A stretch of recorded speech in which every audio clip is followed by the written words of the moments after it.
अस्सलाम वालेकुम, मैं हूं आपका मेज़बान अदनान हैदर। आज पाकिस्तान के पार्लियामेंट में तारीख का अनोखा वाक़या हुआ, जहां गवर्नमेंट ने 2180 जो एजेंडा था आज का, उसको बिलडोज करते हुए 21 तरामीमी बिल जो हैं वो उन्होंने मंजूर कर लिए। और अपोजिशन शोर करती रही, अपोजिशन कोरम पॉइंट आउट करती रही, अपोजिशन एहतजाज करती रही, अपोजिशन स्पीकर के डाइस का घिराव भी करती रही। लेकिन हुकूमत ने बड़ी दीदा दिलेरी से कह लें और बड़ी बहादुरी से कह लें 21 बिल मंजूर कर लिए। पहली दफ़ा ऐसा हुआ है कि 21 बिल जो हैं वो मंजूर कर लिए गए और अपोजिशन को एतमाद में ही नहीं लिया गया। ये अपनी पार्लियामेंट की तारीख का शायद एक अनोखा वाक़या होगा। तो इस पर भी बात करेंगे, क्योंकि पार्लियामेंट में ज़रूरी होता है कानून साजी हो और उसमें अपोजिशन को ज़रूर एतमाद में लिया जाना चाहिए। अगर एजेंडे में 80 डिफरेंट एजेंडाज़ को शामिल किया गया था तो उनको क्यों रद्दी का टुकड़ा टोकरी में फेंक दिया गया?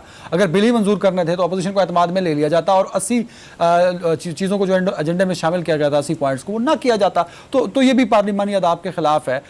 हम हुकूमत पर तनकीद करते हैं वो कानून साजी नहीं करती, लेकिन जब करती है तो जो तरीक़ाकार होता है, आइनी तरीक़ाकार, उसमें और इखलाकी तरीक़ाकार भी, उसको क्यों बिलडोज किया जाता है, इस पर भी हम बात करेंगे। और दूसरा, कल बजट पेश होने जा रहा है साल 2021 और 22 का, और ये मौजूदा हुकूमत का तीसरा बजट होगा। अगर वैसे देखा जाए तो असद उमर साहब जब पहली दफ़ा इस मुल्क के वज़ीर ख़जाना बने थे तो उन्होंने उससे पहले जो साबका हुकूमत थी PMLN की, उन्होंने अपना बजट पेश किया था 2018 में, और वो बजट पेश किया था मुफ्ती इस्माइल साहब ने। तो उन्होंने उस बजट को मुस्तरद करते हुए मिनी बजट भी पेश किए थे। अगर उनको भी काउंट कर लिया जाए तो ये छठा बजट होगा।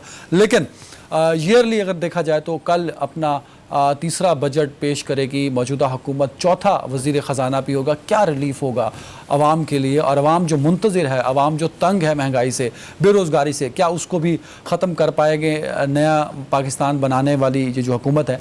बहुत सारी उम्मीदें लोगों को वाबस्ता हैं कल आने वाले बजट से।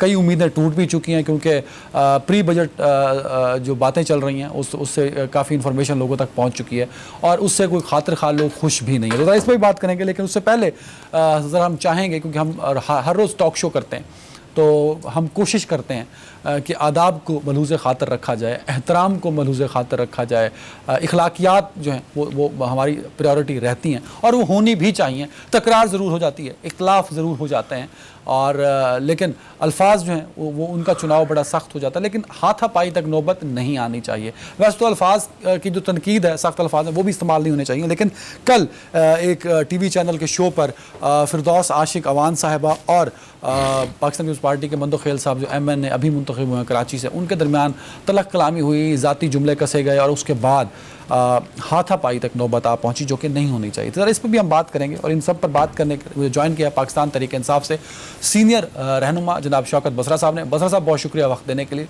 पाकिस्तान मुस्लिम लीग नून से सीनियर रहनुमा सेनेटर डॉक्टर अफनानुल्लाह साहब हैं। डॉक्टर साहब, बहुत शुक्रिया वक्त देने के लिए। पाकिस्तान पीपल्स पार्टी से हमें ज्वाइन किया बहरामन तंगी साहब ने। सेनेटर बहरामन तंगी साहब, आपका भी बहुत शुक्रिया। मैं चाहूँगा ज़रा सुनवाइए जो कल फिरदौस आशिक अवान साहिबा ने किया। उसके बाद उन्होंने एक वजाहती बयान जो है वो वीडियो लिंक के ज़रिए दिया, ट्विटर पर भी उन्होंने एक ट्वीट किया था। क्या कहा फिरदौस आशिक अवान ने, ज़रा सुन लीजिए। जी शौकत बसरा साहब, मैं अपना ओपिनियन नहीं दे सकता क्योंकि मैं यहाँ एंकर हूँ। अगर मैं एंकर ना होता तो अपना ओपिनियन देता। अगर मैं फिरदौस आशिक अवान साहब की ये सारी बातें मान लूँ, जो वो कह रही हैं, थोड़ी देर के लिए फ़र्ज़ करें कि वो सच कह रही हैं बिल्कुल। हालांकि आज जावेद चौधरी साहब कामरान शाहिद के साथ थे, तो कामरान भाई ने बहुत दफ़ा पूछने की कोशिश की कि जो फिरदौस साहब फरमा रही हैं क्या ये ठीक है, क्योंकि जावेद चौधरी साहब मौके के गवाह थे, तो उन्होंने उसको बिल्कुल ही डिनाई कर दिया कि मैंने तो नहीं देखा ऐसा कुछ हुआ। लेकिन मैं सवाल फ्रेम कुछ इस तरह कर रहा हूँ कि आप मान लीजिए थोड़ी देर के लिए कि फिरदौस आशिक अवान साहब ठीक कह रही हैं, क्या फिर भी हाथ उठाना बनता था? बिल्कुल नहीं, कतई दो राय नहीं है कि ये वाक़या इंतहाई, मैं समझता हूँ, नाखुशगवार वाक़या है। और सियासतदान जो होते हैं वो फेस होते हैं माशरे का, हम रिप्रेजेंट कर रहे होते हैं बहुत बड़ी कॉन्स्टिट्यूंसीज़ को। और इस वक्त ख़ास तौर पे इस वक्त तो इलेक्ट्रॉनिक मीडिया हो, सोशल मीडिया हो, जहाँ पर हर चीज़ देखी जाती है, तो ये बहुत ही, मैं समझता, अफसोसनाक वाक़या हुआ है जो किसी तौर पर नहीं होना चाहिए था। ठीक है, तलखी हो जाती है, आप अपना पॉइंट ऑफ व्यू देते हैं, उसमें हार्श वर्ड्स का भी एक तबादला ख्याल हो जाता है, लेकिन ये जो हाथ उठाया गया, मैं समझता हूँ हमारी पार्टी की तरफ, मैं खुद बतौर एक स्पोक्स पर्सन कहता हूँ, ये नहीं होना चाहिए था। तो लेट्स सी, उन्होंने अभी जो बात कही है वो ये कह रही है कि मेरे पास वैसे सर, ये शौकत बसरा साहब, ये वजह क्या है कि गुज़श्ता चंद सालों से ज़ाती तनकीद बढ़ती जा रही है। मतलब हम सियासी तनकीद नहीं करते, हम ज़ाती हमले करना शुरू हो जाते हैं।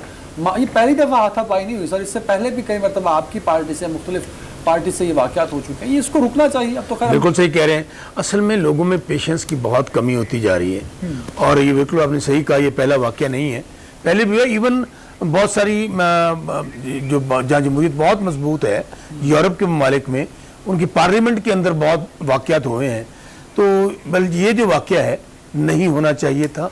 बिल्कुल सही। एक को टॉलरेट करना चाहिए, लॉजिक के साथ बात करनी चाहिए, और अपनी बात को दलील के साथ करना चाहिए, ना कि यहाँ पर ये होना चाहिए था। बिल्कुल सही। बहरामंद तंगी साहब, आपको आवाज़ आ रही है मेरी सर?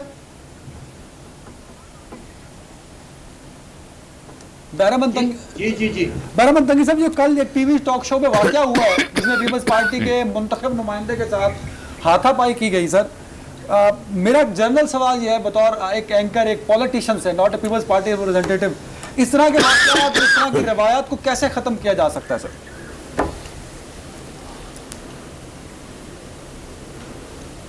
बहरामंद साहब की आवाज़ नहीं आ रही मुझे।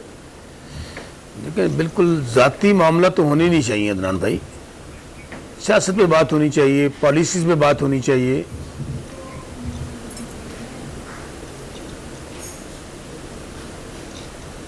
अच्छा, मैं डॉक्टर अफनान साहब की जानिब जा रहा हूँ यार।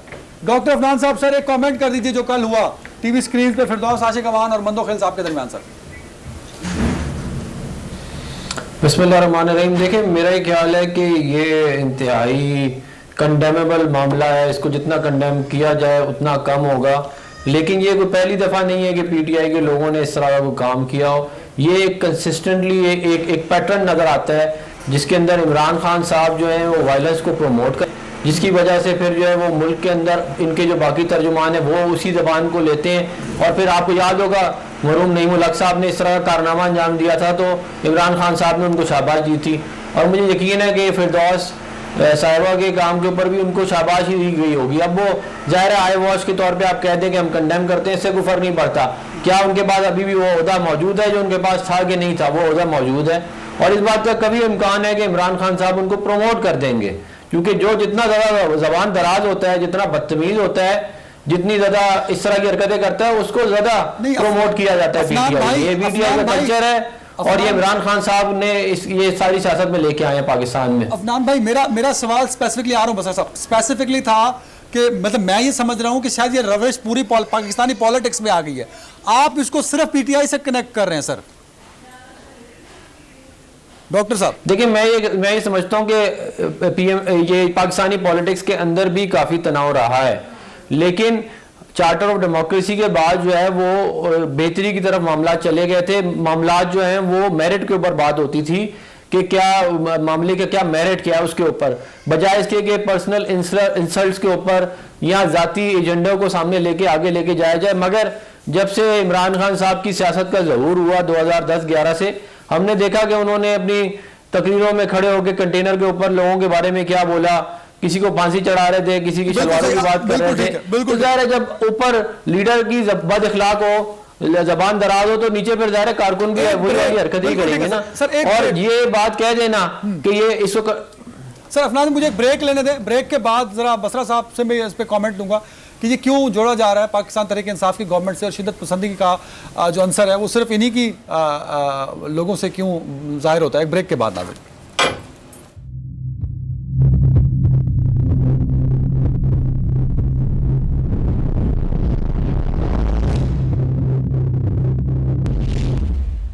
वेलकम बैक नाज़रीन। आपसे बहुत माजरत, कुछ इश्यूज़ की वजह से आज शो में थोड़े प्रॉब्लम रहे, लेकिन हम दोबारा वापस आ चुके हैं। और बहरामंद तंगी साहब, अब आवाज़ क्लियर है सर आपको, ताकि मैं कंटिन्यू कर सकूं सर? भी आवाज़ सुनता हूं अभी ठीक। अच्छा सर, जल्दी से कमेंट कर दें, क्योंकि बसरा साहब इस पर कमेंट करना चाहते हैं। जो फिरदौस आशिक अवान साहिबा ने किया उसको ये कंडेम ज़रूर कर रहे हैं, लेकिन आपका मुतालबा क्या है कि क्या होना चाहिए सर? देखिए, मेरी बात सुनी। अगर फिरदौस आशिक अवान के बिहेवियर को हम कंडेम करते हैं, तो क्या आज सेलेक्टेड प्राइम मिनिस्टर का जो बिहेवियर है, उनके फेडरल मिनिस्टर का जो बिहेवियर है, उन वो टॉक शोज पे छोड़ दे वो पार्लियामान के अंदर गाली गलौज के 3 साल से हम सुनते आ रहे हैं, तो फिर हम किस पार्लियामेंटेरियन से, फेडरल मिनिस्टर से या प्राइम मिनिस्टर से हम गिला करें? हमने तो सियासत की बहुत आजाद की थी। और ये मैं आपको बता दूं कि इमरान की सियासत के आने से पहले हमारे छोटे बड़ों का बहुत तमीज था। हमने हमेशा दूसरी पार्टी की लीडरशिप का बहुत एहतराम सीखा है, और शहीद बीबी ने हमें ये सिखाया है कि अपने लीडर की अगर आप इज्जत करते हैं तो सबसे पहले दूसरी लीडर की इज्जत करें। लेकिन अनफॉर्चुनेटली 3 साल से पार्लियामान का माहौल को आप देख लें, आपका शो के माहौल को देख लें, तो आप अंदाजा लगा सकते हैं कि इमरान की सियासत में आने के बाद पाकिस्तान की सियासत का रुख किस तरफ जा रहा है। बिल्कुल ठीक है, कमेंट कर दें बसरा साहब। बिल्कुल ठीक है sir, got the point sir. Basra साहब, ये जो शिद्दत पसंदी बढ़ रही है, टीवी स्क्रीन पे हो या फ्लोर के अंदर हो, उसका सहरा सिर्फ तहरीक इंसाफ के सहरी क्यों पहनाया जा रहा है? ये बिल्कुल मैं समझता हूँ, ये तो गैर मुनासिब बात की जा रही है।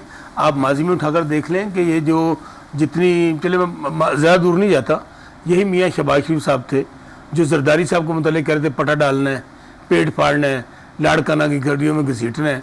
छोड़ दें इन बातों को। और इसके अलावा क्या आप इससे ऊपर चले जाएं, जिस इदारे से इनके खिलाफ कोई फैसला आया तो वहाँ पर सुप्रीम कोर्ट पर हमला कर दिया, उनके जजों के बच्चों को मार देंगे। ये कौन होते हैं हमारे फैसले करने वाले? 5 बुक्स के मारे हुए जज, जनरल्स के मतलब। सो इसको कोई भी करे, मैं ये समझता हूँ हम तमाम लोगों को पार्टी जो कहते हैं उनको भी इस बात का, क्या इस एक्ट के बाद फिरदौस आशिक अवान साहब को उनके ओहदे से हटा देना? देखिए मैं फिर आपको अर्ज करूं, इतना मैं समझता हूं कि सीवियर एक्शन ना हो, लेकिन एक एट दिस वो तो अदनान होता पता है क्या है, at this spur of the moment जब आपको वालिद को गाली, मैं वैसे एक बात कहने लगा हूं, गाली दे दी जाए या चोर या डाकू कह दिया जाए तो डेफिनेटली आपका खून जो है ना वो आपको ललकारेगा। लेकिन मैं फिर भी कहता हूं जितना भी गुस्सा आ जाए, हाथ का इस्तेमाल नहीं होना चाहिए। आप उसको जबान के साथ जवाब दे दें, लेकिन जब आपने हाथ उठा लिया तो वो मैं समझता हूं ये अच्छी रवायत। अफगान साहब ने भी कहा कि आपकी गवर्नमेंट आई है तो इस तरह के वाकये नहीं, ये बात मेरे भाई हैं हमारे डॉक्टर साहब, लेकिन अगर आप माजी में फिर कह रहा हूं कि ऐसे ऐसे वाकयात हैं, अगर आप निकाल लें कि जो इन लोगों ने एक दूसरे के खिलाफ की है या एक दूसरे के खिलाफ बातें हुई हैं, और इवन जो इनके राना सनाउल्लाह साहब को निकाल लें जो उन्होंने वज़ीर आज़म इमरान खान के मुतल्लिक लाइव, वो अगर वो आपके कान नहीं सुन सकते। यही राना सनाउल्लाह साहब है जो उन्होंने मुस्लिम लीग नून की क़यादत के खिलाफ बातें की हैं। पता है मेरे डॉक्टर साहब को भी, मैं वो बातें नहीं कहना चाहता, जो भी करे मैं समझता हूं कि हमें जातियात आगे बढ़ना सर, टाइम कम हो रहा है। अफनान साहब, मुझे बजट पे आना है सर। सबसे पहले तो ये बताइए कि आपको उम्मीद क्या लगती है कि कल आने वाला बजट आवाम को कितना रिलीफ देगा? क्योंकि प्राइम मिनिस्टर इमरान खान साहब तो बार बार कह रहे हैं कि अब हालात बेहतरी की तरफ जा रहे हैं। सर, तो जब प्राइम मिनिस्टर कह चुके हैं और कह रहे हैं पिछले 1 महीने से कि हालात बेहतर हो रहे हैं, इकोनॉमी बेहतर हो रही है, फिगर्स बेहतर हो रहे हैं, जीडीपी के फिगर्स हम सबके सामने रखे जा रहे हैं, तो क्या हम उम्मीद करें कल आवाम को रिलीफ मिलेगा कल के बजट में? सर अफनान साहब देखिए, जो बजट पिछले 2 साल की पीटीआई की तारीख रही है उसको अगर सामने रखा जाए तो मेरा नहीं ख्याल कि कोई बहुत बड़ा रिलीफ जो है वो एक्सपेक्ट किया जा सकता है। और उसकी बुनियादी वजूहत मैं आपको बता देता हूँ। एक बुनियादी वजह ये है कि क्योंकि इस हुकूमत ने मिसमैनेज किया इकॉनमी को, जिसकी वजह से इंटरेस्ट रेट ऊपर चले गए, तो कर्ज़ों की मद में जो आपने ऑलरेडी इंटरनल डेट लिया है आपने वापस करना है, एक वो बड़ी मिकदार है। फिर ज़ाहिर है दिफा के बजट में तो कोई कमी नहीं कर सकता, वो एक बहुत बड़ी मिकदार है। और फिर उसके बाद पैसे बचते ही थोड़े से हैं जो हुकूमत चलाना है और आपने बाकी सूबों को देना है, तो एंड में बचते ही कुछ नहीं है। आप डेवलपमेंट करें या गरीबों के लिए कोई काम करें। और ज़ाहिर है अगर जो डेफिसिट है वो मज़ीद और बड़ा होगा, जो कि लग रहा है कि ये मेरा नहीं ख्याल ये 8% से कम करेंगे डेफिसिट, तो इसका मतलब ये है कि महंगाई भी आएगी। तो मेरा नहीं ख्याल कि कोई इस हुकूमत के पास एक ऐसा कोई तरीका है जिससे वो महंगाई को भी कंट्रोल करे, डेवलपमेंट भी लेके आए और जीडीपी को भी ग्रो करे। अगर कोई इनके पास कोई तरीका हुआ तो मैं आई विल बी सरप्राइज, लेकिन मुझे कुछ नज़र नहीं आता ऐसा होता हुआ। ये ज़रूर है कि जीडीपी क्योंकि इन्होंने बिल्कुल ज़ीरो कर दिया था पिछले 1-2 साल के अंदर, उसके अंदर थोड़ी सी बेहतरी ज़रूर है और वो तो बेहतरी आनी थी। ज़ाहिर है अगर 0% ग्रोथ लास्ट ईयर होगी तो इस साल कुछ ना कुछ तो ग्रोथ आएगी। दूसरा, मेरे भाई ने बसरा साहब ने बहुत सारी बातें की, मैं वो बातें भी नहीं दोहराना चाहता जो बसरा साहब जब पीपल पार्टी में थे पीटीआई के और इमरान खान के बारे में करते थे। तो ये बातें ये ना करें तो बेहतर है। इससे कोई फायदा। ये 1970 की 1980 की चीज़ें निकाल के आज को लेके आ रहे हैं और कह रहे हैं कि हम और इस सियासत, मुल्क की सियासत को गंदा करेंगे। हमने अपनी गलतियों से सीखा है, आप आज भी वही गलतियां कर रहे हैं। आप आज भी इस मुल्क की सियासत को गंदा कर रहे हैं। आप आज भी इस मुल्क के अंदर, आज नेशनल असेंबली के अंदर जिस तरह बुलडोज किया गया, कोरम पूरा नहीं था और 21 बिल जो है इन्होंने बुलडोज कर दिए। अफनान भाई, पिछले शो में बाप का मुल्क नहीं है। नहीं, अफनान भाई, आप पिछले शो में गिला कर रहे थे कानून साजी नहीं होती। अगर आज गवर्नमेंट ने 21 बिल मंजूर कर ले तो आज तो तारीफ करें आप इनकी। नहीं, लेकिन कोरम पूरा होना चाहिए था ना। कोरम पूरा निकला? नहीं, कोरम पूरा निकला, कोरम पूरा निकला। इन्होंने आइडेंटिफाई किया बार बार कि कोरम पूरा नहीं है, इन्होंने उसको बुलडोज कर दिया। और एक और मैं आपको बात बताऊं, इन्होंने सीपैक अथॉरिटी का बिल सेनेट से, हाउस बिजनेस के अंदर नहीं था वो, उसको supplementary end of the session लेके आए हैं और बुलडोज किया है। अगर इस तरह करेंगे तो फिर हम अदालतों के पास जरूर जाएंगे। किसने रोक? डॉक्टर साहब सेनेट खत्म हो गया। डॉक्टर साहब एक बात यहाँ बढ़ के ना हमारे कल जाए सुप्रीम कोर्ट, मैं देखूंगा कि डॉक्टर साहब सुप्रीम इस्लामाबाद में रहते हैं, इंतजार करेंगे कि अगर आपके खिलाफ कोई ऐसे आपको एविडेंस मौजूद है, लेकिन आप नहीं जाएंगे। ये सिर्फ पॉलिटिकल पॉइंट स्कोरिंग है, ये सिर्फ लोगों को नीचा दिखाने के लिए। तो सर आप भी तो बिल्डोजर साइड पे कर देना, तरीकाकार से कानून साजी करें। डॉक्टर साहब देखें, डॉक्टर साहब मैं तो और बात कह रहा हूं, पार्टी में रह के पीटीआई की बुराइयां करते रहे हैं। आज पीटीआई में आके आप हमारी बुराइयां कर रहे हैं, कल को आप कोई और पार्टी में जाके फिर किसी और की बुराइयां करेंगे। आपने बार बार रंग तब्दील किया है, आप और किसी को भाषण देने के काबिल ही नहीं है। तो आप ये और किसी को ना बताएंगे कौन क्या करेगा, आपकी तारीख ही ठीक नहीं है। डॉक्टर साहब पर्सनल बातें कहने को मेरे पास बहुत कुछ है, लेकिन मैं ज़ाती गुफ्तगू करता नहीं। आपने पर्सनल बात शुरू की है, गुजारिश तो सुन ले, बात आप भाषण ना दें। गुजारिश तो सुन ले। गुस्सा मैं समझ सकता हूँ, आपकी घबराहट, आपकी झंझलाहट, मुझे अंदाजा है वो आर पार होना था। हमारी घबराहट नहीं है, इस मुल्क के अच्छा सुन तो ले, आप बात कर रहे हैं, इंटरप्ट कर देते हैं के लोग इस मुल्क को बेच रहे हैं। देखिए बात ये है, जो हो रहा है ना, ये जो नून मीम शीन आपस की लड़ाई शुरू हो गई है, पीडीएम तो पता नहीं कहाँ जाना था, ये वो घबराहट है। भाई अपना गुस्सा आप पे क्यों निकाल रहे हैं? ये कैसेट निकाले, कोई बात नहीं है। बजट पे बातें आपको मीडिया से पता है, आपस में भी लड़ाई हो गई है, बोलना शुरू कर देते हैं, आपस में भी लड़ाई हो गई है, जो जिसके अंदर कंटेंट हो। बात तो सुने, अपने आपके नंबर पूरे नहीं है। मरियम बीबी का वो आपको छोड़ के चला गया, दूसरों का मरियम बीबी का याद आ रहा है, वो लड़ाई होगी पीडीएम में, वो लड़ाई होगी के पीछे ना पड़े। बात तो सुन ले, मुझे पता है कि आपके अंदर पार्टी में मेरे भाई है, आपका तो यही नहीं पता कि आप कौन सी पार्टी में अगले को। मेरे भाई आपको तो दूसरा पार्टी आ गई, चल पड़ेंगे। जाती गुफ्तगू ना आप दूसरों को मीम शीन कर रहे हैं। जाती गुफ्तगू ना करें। आपका जो मुस्लिम लीग बहुत गलत है, मुस्लिम लीग लंदन, मुस्लिम लीग पाकिस्तान, मुस्लिम लीग बजट रह जाएगा बसरा साहब, बजट एक मुस्लिम लीग नून है। कौन सी? जिसका लीडर मियां मोहम्मद नवाज शरीफ है, और बड़े बड़े आए, बड़े बड़े गए, अंदर की लीडर नवाज शरीफ है, कोई इसको तब्दील नहीं कर सका। तो आप लोगों की ख्वाहिशात बड़े बड़े चले गए। परवेज मुशर्रफ ये ख्वाहिश लिए चला गया। अच्छा बजट पे सब टाइम खत्म हो रहा है। कुछ तंगी साहब अभी पानी पिए। अच्छा गुस्से में पानी मैं आता हूँ बसरा साहब आगे। तंगी साहब सर क्या उम्मीद है? भाई मैं गुस्से में नहीं हूँ, मैं हकीकत बयान कर रहा हूँ आपको। चले मेहरबानी, हकीकत गाली ना दीजिएगा, गाली ना दीजिएगा, वैसे जो मर्जी कहें। तंगी साहब बजट से क्या उम्मीद है सर आपको? मैंने कभी किसी को नहीं दी, मैं आपको क्यों दूंगा? चले मेहरबानी। एक कमेंट सर तंगी साहब, बजट पे अवाम को रिलीफ मिल, भाई हमारे प्यारे। मेहरबानी डॉक्टर साहब, मेहरबानी। तंगी साहब अवाम को रिलीफ देंगे इमरान खान साहब के? नहीं सर, क्योंकि वो नंबर तो बड़े अच्छे बता रहे हैं। देखिए मेरी बात सुने, इमरान ने जब आज से 3 महीने पहले खड़े होकर कहा कि मुझे मईशत का पता नहीं है। तंगी साहब की आवाज स्टूडियो में दो यार जल्दी से। जी तंगी साहब कंटिन्यू सर, कंटिन्यू। देखिए जब इमरान आज से 3 महीने पहले खड़े होकर कहा तो मुझे ना मईशत का पता है, न मेरे पास स्कीम है, न मैंने तैयारी की है, और जिसने तैयारी नहीं की उसको हुकूमत नहीं लेनी चाहिए। फिर आज से चार फाइनेंस मिनिस्टर को चेंज किया है। तो आप मुझे ये बताएं कि जब एक सेलेक्टेड कठपुतली प्राइम मिनिस्टर खड़ी होके वो इकरार करती है कि मुझे मईशत का पता नहीं है, और जब मईशत का पता न हो तो फिर आप कैसे कह सकते हैं कि ये अवाम को रिलीफ देने वाले वज़ीर-ए-आज़म है?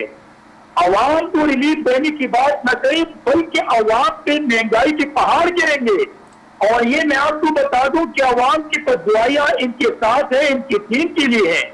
दिन रात बदवाई देते, आज गरीब लोग बच्चों को 2 वक्त की रोटी नहीं दे सकते। तंगी साहब एक चीज को तो सर, तंगी साहब एक चीज को तो इंडोर्स कर दें, तंगी साहब एक चीज को इंडोर्स कर दें, और मैं भी इसको इंडोर्स करता हूं।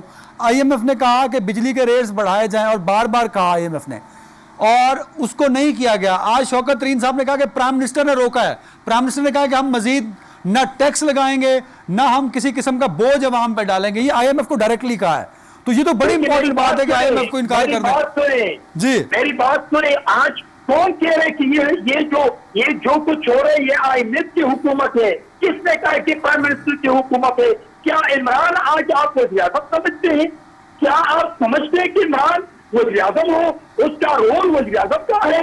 ये जो कुछ हो रहा है इस मुल्क में ये IMF का हो रहा है। और आप ये मुझे बताएं कि और कितने बड़ा है बिजली के रेट, और कितने बड़ा है महंगाई दवाइयों के रेट, और कितने बड़ा ये रोजमर्रा अशिया की कीमतें, और कितने बड़ा ये पेट्रोल की कीमतें। भाई जो कुछ करना था वो तो IMF ने कर दिया, और 3 सालों में पाकिस्तान की गरीब अवाम का बेड़ा गर्क हुआ, और फिर हम समझते इस उम्मीद थी कि अवाम को रिलीफ दे देंगी। सर अगर नहीं मिलेगा, बात सुने तंगी साहब आपके पास सेनेट भी है, आपके पास नेशनल असेंबली भी है। अगर बजट इतना ही बुरा है तो आज आप कह देना कि अपोजिशन सारी इकट्ठी होकर ये बजट पास नहीं होने देगी।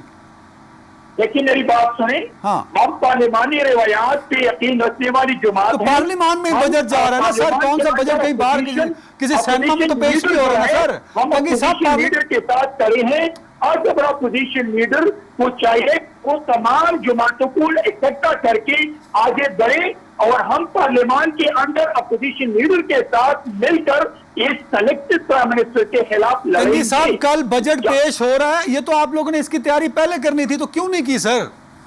आप भी वही कर रहे हैं जो गवर्नमेंट कर रही है आवाम के साथ। ये तो अपोजिशन लीडर की जिम्मेदारी है। मेरे चेयरमैन ने तो उस दिन अपोजिशन लीडर को कहा कि मेरे एमएनएज आपके साथ हैं। ये तो अपोजिशन लीडर की जिम्मेदारी बनती है, मॉरल, प्रोफेशनल और पॉलिटिकल। मैं ये पूछता हूँ अफनान साहब से, बसरा साहब, ऐसा ही होगा। बसरा साहब एक तो कमेंट कर दीजिएगा कि आने वाले बजट में आप आवाम को क्या क्या रिलीफ दे रहे हैं, और क्या रिलीफ सुन लेना, क्या रिलीफ भी चाहिए। मेरे पास ना कुछ फिगर्स हैं, आप नून लीग की गवर्नमेंट पर तनकीद करते हैं। 2012-13 में जब जरदारी साहब की गवर्नमेंट खत्म हुई तो टैक्स कलेक्शन था आपका 1946 बिलियन। जब नवाज शरीफ की गवर्नमेंट जा रही है वो डबल होकर 3843 हो गया। आप लोगों ने 3 साल में 3800 को सिर्फ 4100 किया है, 1 महीने में 4200 हो जाएगा। तो जो काम आप लोगों ने 3 साल में किया 300 अरब का, तो अगले 2 साल में आप 600 कर लेंगे। तो नून लीग की गवर्नमेंट जो बहुत बुरी थी उसने टैक्स कलेक्शन डबल कर दी 5 सालों में। तो इतनी तो तारीफ कर दें कि उन्होंने अच्छा काम किया, और आपको उनके नक्शे कदम पे चलना चाहिए। कोविड की इस वेव के बावजूद ये टैक्स फ्री बजट होगा, इसमें मुलाजमिन की तनख्वाहें बढ़ेंगी, इसमें किसी किस्म का नया टैक्स नहीं लगाया जाएगा, और सबसे बढ़कर हमारा जो विजन है कि इसमें हमने आम आदमी को रिलीफ देना है, उसके लिए पूरी एक मनसूबाबंदी के साथ आ रहे हैं। और सबसे बढ़कर किसान जो हमारी रीढ़ की हड्डी की हैसियत रखता है उसके साथ हमारा डायलॉग हुआ है। बजट पर पहले उनसे PM को मिले हैं, तमाम जो रिलीफ है किसान को वो आपके सामने आएगा। पहले हमने क्या रिलीफ देंगे किसान, मैं बताता हूँ। उसमें उन पे किसी किस्म का नया टैक्स नहीं लगाएंगे, जो खाद की कीमत है उसके ऊपर सब्सिडी देंगे, जो फसलों के रेट हैं उनको इंशाल्लाह पाकिस्तान की तारीख में पहली बार 1800 का रेट मिला। भाई मैं खुद एक छोटा सा किसान ज़मींदार हूँ। चावल का रेट, आपकी कपास का रेट ऐसे माजी में कभी नहीं मिले हैं। अगर आपने उनके जो लीडरान हैं किसान इत्तेहाद के, उन्होंने कहा जी कि हमारी जो डिमांड्स थी, इवन जो ट्यूबवेल के ऊपर आपको पता है कि जो बिजली के सरचार्ज लगते थे सब माफ़ कर दिए गए। सो हम कोशिश कर रहे हैं कि मौजूदा हालात के अंदर, हो चुके ये दोनों पार्टियां भी IMF का मिताना दे रही थी, ये तो कभी IMF के पास नहीं गई हैं, ये तो पैदा ही IMF की है, ये तो पैदा ही वर्ल्ड बैंक के हैं, ये तो उन्हीं के इशारों पे काम करते रहे। अगर हमने अंदाज़ा करें, हम IMF को हमने इनकार किया नहीं गए, यही वो लोग थे जो on the floor of the house कह रहे थे अगर ये IMF के पास चले जाते तो आज महंगाई ना होती, ये IMF के पास नहीं गया तो भाई हमने एक मिनट हमने IMF को इनकार किया है बात कि कोई बिजली के रेट। सब क्या कह रहे हैं सर, पॉइंट जल्दी से बताएं, क्या पॉइंट दे रहे हैं आप सर? देखिए बसरा को मैं याद दिलाना चाहता हूं कि हमने कब कहा है कि IMF के पास न जाएं। लेकिन आपने एक दिन कहा था कि इमरान को लीडर कहना लीडरशिप की तौहीन है। मैं उस कलेक्टर की बात करता हूँ कि इसने कहा था कि मैंने आईएमएफ के पास नहीं जाना है और मैंने अवाम को रिलीफ देना है। अभी आईएमएफ के अर्ज के जो अर्जी लिए हैं कहाँ नजर आ रहे हैं वो कर्जा, कहाँ चले गया, अवाम को कोई रिलीफ मिला? आप यार तंगी साहब अल्लाह का नाम माने, अगर आपने अवाम को रिलीफ दिया होता तो ये जो आज आप ठाठे 10% अब क्रिमिनल एलीट जो ठाठे मार रही है, आप 4-4 बारियां लेकर गए हुए हैं, खुद अरबपति और खरबपति है, कौम करो। बात तो सुन लेना, आप जाती गुफ्तगू न करें, हम पॉलिसी पे बात करते हैं। आपके तो खुद अरबों खरबों के मालिक बन गए, दुनिया के हर कोने में जायदादें बन गई और पाकिस्तान कौम गरीब हो गई।